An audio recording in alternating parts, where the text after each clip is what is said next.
Himachal district के जो सबसे भी मेन मुद्दा जो है माइग्रेशन लेके कुछ दिन यहाँ माहौल डिस्ट्रिक्ट का माहौल कुछ बिगाड़ने के लिए संकेत मिल रहा है।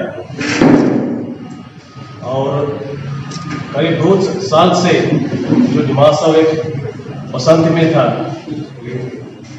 अपना अपना भाई के बीच में एक गैप क्रिएट हुआ था, वो अभी आहिस्ता आहिस्ता के समन्वय में नॉर्मल में आया था।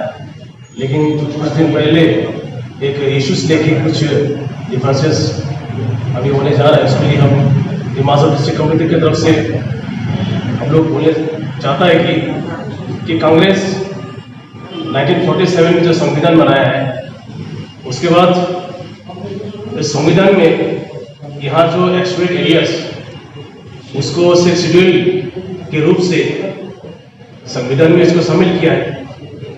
और हमेशा हम लोग संविधान को इज्जत देते आए हैं और देश और सरकार संविधान के हिसाब से चलना चाहिए, यही हम लोग का कामना है। लेकिन अभी जो सरकार जो है ना डेमोक्रेसी को मानता है ना संविधान को मानता है। इसलिए हम लोग यहाँ के जनता को ये मैसेज देना चाहता हूँ कि जब स्टेट रिकॉग्नाइजेशन एक्ट 1969 में जो मेघालय जो स्टेट क्रिएशन हुआ था, उस समय डिस्ट्रिक्ट को 2 डिस्ट्रिक्ट को मौका दिया गया था कि जो काउंसिल का रिप्रेजेंटेटिव है, जो इलेक्टेड है, उनका जिधर ज्यादा होगा, चाहे वो मेघालय में जाएगा ना आसाम में रहेगा। ये भारत सरकार इंदिरा गांधी प्राइम मिनिस्टर के समय में एक मौका दिया गया था। तो इसलिए इलेक्टेड रिप्रेजेंटेटिव का जो इलेक्टेड मेंबर्स है काउंसिल का, उनका एक पावर होता है ताकि उस दूसरे ऑर्गेनाइजेशंस का बात लेके जो अभी माहौल क्रिएट करना ये अच्छा नहीं बात नहीं है। क्योंकि जो काउंसिल का रिप्रेजेंटेटिव जो है हमें हर कम्युनिटी कवर है। वहाँ डिमासास है, जमी है, मार है, रामखोल है, कागी है, जयंतिया है, सब डिफरेंट कम्युनिटी का इलेक्टेड रिप्रेजेंटेटिव है। उनका बात, उनका जो ओपिनियन छोड़ के दूसरा ऑर्गेनाइजेशंस को ओपिनियन लेना, ये थोड़ा सा अजीब सा लग रहा है स्टेट को मिलना। इसलिए हम लोग कहना चाहता हूँ कि जब मेघालय स्टेट क्रिएशन हुआ था, उस समय रिप्रेजेंटेटिव का बात लेके हम लोग असम में रह गया, इलेक्टेड मेंबर्स की बात लेके। तो आज क्यों काउंसिल का बात नहीं सुन रहा है?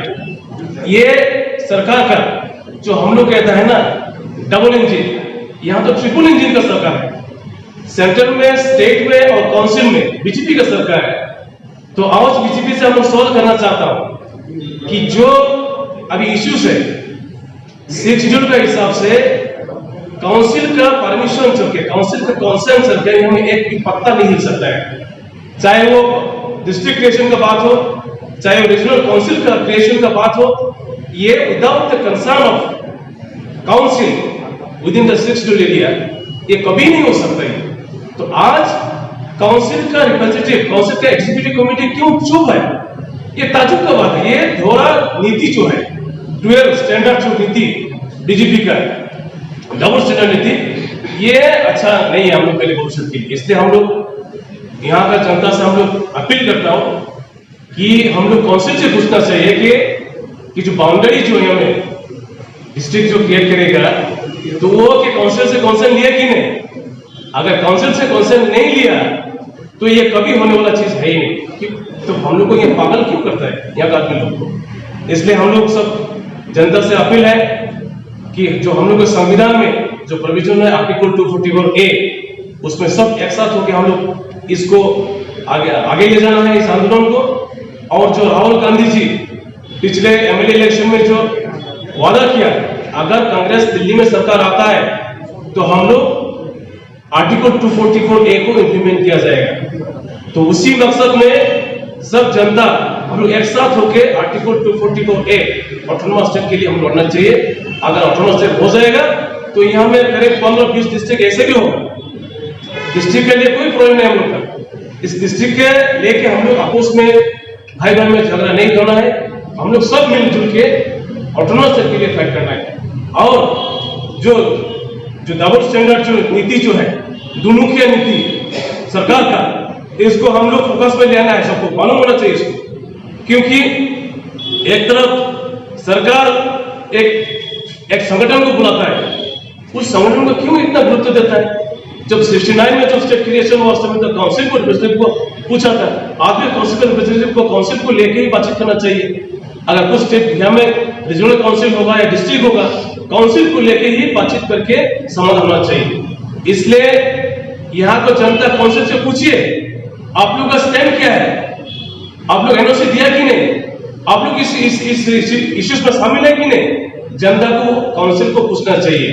और सरकार जो है, स्टेट गवर्नमेंट जितना भी शेड्यूल का एनक्रोचमेंट, शेड्यूल का जो हम लोग का पावर जो है उसमें एनक्रोच करना, उसमें दखल अंदाजी करना बंद कीजिए। क्योंकि जब इस बीजेपी की सरकार आने से पहले जितना भी सरकार था स्टेट गवर्नमेंट में, इतना दखल अंदाजी काउंसिल में नहीं होता था। आज जो हो रहा है तो ऐसा लग रहा है कि Aahista Aahista council of power खत्म करके स्टेट गवर्नमेंट रूलिंग शुरू हो जाएगी। तो इसलिए हम लोग स्टेट गवर्नमेंट से भी अपील है कि यहाँ में जो भी स्टेट डिस्ट्रिक्ट होगा, यहाँ में जो भी रीजनल काउंसिल्स होगा, ये आपस में हम लोग मिलजुल के भाई भाई का अंदर बातचीत करके वो सोल्यूशन होगा, ताकि वो जोर जबरदस्ती स्टेट गवर्नमेंट से दखल अंदाजी हमें बिल्कुल हम लोग बर्दाश्त नहीं है। और ये संविधान में अलाउ भी नहीं है सब। इसलिए काउंसिल में जो बैठा है अभी, शिक्षित संविधान को खास करके उन लोग को स्टडी करना चाहिए, अच्छी तरह से मालूम होना चाहिए कितना पावर है संविधान में। तो ये हम लोग का बात है।